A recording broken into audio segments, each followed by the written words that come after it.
সংস্কারের নামে নির্বাচন নিয়ে কালক্ষেপণ জনগণ মেনে নেবে না, বলছেন ডক্টর তাহের।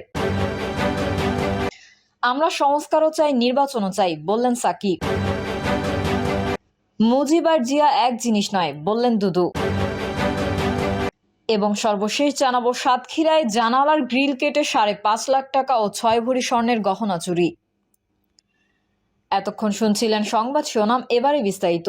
তবে তার আগে অনুরোধ থাকবে আমাদের চ্যানেলটি সাবস্ক্রাইব করে বেল আইকনটি ক্লিক করুন।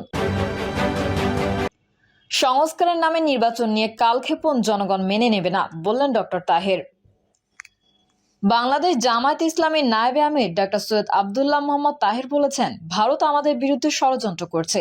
ভারত আওয়ামী লুটপাটকারীদের আশ্রয় দিয়েছে। দেশকে নিয়ে গভীর ষড়যন্ত্র চলছে। সব দলকে স্বাধীন সার্বভৌম প্রশ্নে এক কাতারে এসে জাতীয় ঐক্য গড়ে তুলতে হবে। নির্বাচনের আগে সংস্কার জরুরি, তবে সংস্কারের নামে নির্বাচন নিয়ে কালক্ষেপণ জনগণ মেনে নেবে না। ডক্টর তাহের বলেন, ছাত্রদের বিরুদ্ধে ষড়যন্ত্র শুরু হয়ে গেছে। সেই ষড়যন্ত্র মোকাবেলা করতে আমাদের সজাগ থাকতে হবে। দুর্নীতি ও ফ্যাসিবাদ মুক্ত বসবাসযোগ্য যে বাংলাদেশ চেয়েছিল ছাত্ররা, সেই ছাত্রদের সঙ্গে এখন তর্কে জড়াচ্ছে একটি চক্র। তিনি বলেন, ফ্যাসিস্ট আওয়ামী লীগের আসল দেশ এই দেশ নয়, তাদের আসল দেশ হচ্ছে ভারত। এদেশের সম্পদ লুটপাট করে তারা ভারতে পালিয়ে গেছে। যে ভারত বাংলাদেশের স্বাধীনতা প্রতিষ্ঠিত হোক কখনো সহ্য করেনি, সেই ভারতের দিকে মাথা ঝুঁকিয়ে ক্ষমতায় আসার কারো কোনো প্রচেষ্টাকে মেনে নেবে না বাংলাদেশের জনগণ। জামায়াত ইসলামীর নায়েবে আমির বলেন, স্বৈরাচারের সঙ্গে সমঝোতা করে ভারতের দিকে আসবার আবার মাথা ঝুঁকিয়ে ক্ষমতায় আসার যে কোনো প্রচেষ্টাকে এই দেশের জনগণ রুখে দেবে। আমরা ভারতের বশ্যতা মানি না। আমরা আর ফ্যাসিবাদকে ফেরত আসতে দেব না। ইতিহাস বলে, ফ্যাসিবাদ কখনো ফিরে আসতে পারে না। এই বাংলার বুকে আর কোনোদিন ফ্যাসিবাদ ফেরত আসবে না। ডক্টর তাহের বলেন, গণহত্যার বিচার করতে হবে। সরকারকে বলে দিতে চাই, তালবাহানা নয়, কোনো সময় ক্ষেপণ নয়। অনতি বিলম্বে এই খুনিদেরকে কাঠগড়ায় দাঁড় করিয়ে বিচারের ব্যবস্থা করতে হবে, শাস্তির আওতায় আনতে হবে। আমরা সংস্কারও চাই, নির্বাচনও চাই, বললেন সাকিব। গণসংহতি আন্দোলনের প্রধান সমন্বয়ক জোনায়েদ সাকিব বলেছেন, সংস্কারের পক্ষ নিয়ে কেউ যদি নির্বাচনকে বিলম্বিত করার কথা বলে, সেটা মানুষ মেনে নেবে না।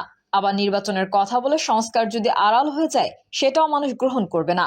আমরা সংস্কারও চাই, আবার নির্বাচনও চাই। তিনি বলেন, সংস্কার এবং নির্বাচন নিয়ে একটি মুখোমুখি অবস্থা তৈরি করা হয়েছে।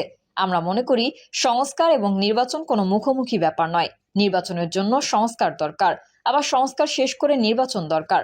তিনি আরো বলেন, বাংলাদেশ কোন পথে যাবে এই সরকারের কাছে বিরাট এক দায়িত্ব। বাংলাদেশে যাতে আর কোনো ফ্যাসিস্ট শাসন কায়েম করতে না পারে, ফ্যাসিস্টের পলায়নের সঙ্গে সঙ্গে ফ্যাসিস্ট ব্যবস্থাকে আমরা যেন বিদায় জানাতে পারি, তার জন্য মানুষ রক্ত দিয়েছে।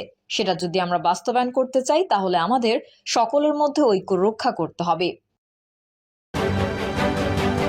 মুজিব আর জিয়া এক জিনিস নয়, বললেন দুদু। মুজিব আর জিয়া এক জিনিস নয় বলে মন্তব্য করেছেন বিএনপির ভাইস চেয়ারম্যান শামসুজ্জামান দুদু। তিনি বলেছেন, মুজিব গণতন্ত্র হত্যা করেছে আর জিয়া গণতন্ত্র ফিরিয়ে এনেছে। জিয়াবাদ ও মুজিববাদ আর চাই না। জাতীয় নাগরিক কমিটির আহ্বায়ক নাসিরউদ্দিন পাটোয়ারি এমন বক্তব্যের কঠোর সমালোচনা করে শামসুজ্জামান দুদু বলেন, আমি বলবো, ভাই আপনাকে কে দেখতে বলেছে? কে ঠিকাদারি দিয়েছে আপনাকে? চোখ নাই, মাথা নাই, বুদ্ধি নাই, বিবেচনা নাই। মুজিব আর জিয়া এক জিনিস নয়। মুজিব গণতন্ত্র হত্যা করেছে আর জিয়া গণতন্ত্র ফিরিয়ে এনেছে।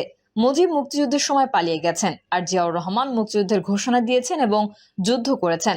মুজিব বাংলাদেশের দুর্ভিক্ষ এনেছেন আর শহীদ জিয়া বাংলাদেশ থেকে দুর্ভিক্ষ দূর করেছেন।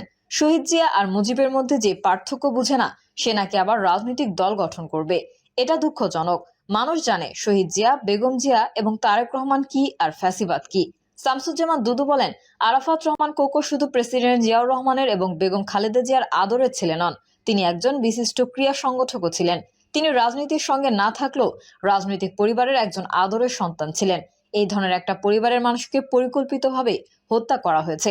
এটা আমার কাছে মনে হয়েছে যে 5ই আগস্টের আগে এই কথা বলা যায়নি, কিন্তু 5ই আগস্টের পরে এটা প্রমাণ হয়েছে যে বেগম জিয়া এবং শহীদ জিয়া ও তারেক রহমানের যে পরিবার, এই পরিবারকে ধ্বংস করার জন্য যে উদ্যোগ ছিল, তারই অংশ হিসেবে আরাফাত রহমান কোকোকে খুন করা হয়েছে। চিকিৎসা না দিয়ে তাকে অবহেলার সঙ্গে নির্যাতন এবং পরিবার থেকে বিচ্ছিন্ন করার মধ্যে দিয়ে মৃত্যুর দিকে ঠেলে দেওয়া হয়েছে। বিএনপির এই নেতা বলেন, বাংলাদেশের সাম্প্রতিক যে অবস্থা, সেই অবস্থার পরিপ্রেক্ষিতে অনেক কথা বলতে ইচ্ছে করে। গত 17 বছর ধরে দেশে যে সীমাহীন লুটপাট হয়েছে, এত লুটপাট পৃথিবীর আর কোথাও হয়নি। রাষ্ট্রের 2-1টি ব্যাংক নয়, ঘোষণা দিয়ে 10 থেকে 12টি ব্যাংক খালি করে দিয়েছে।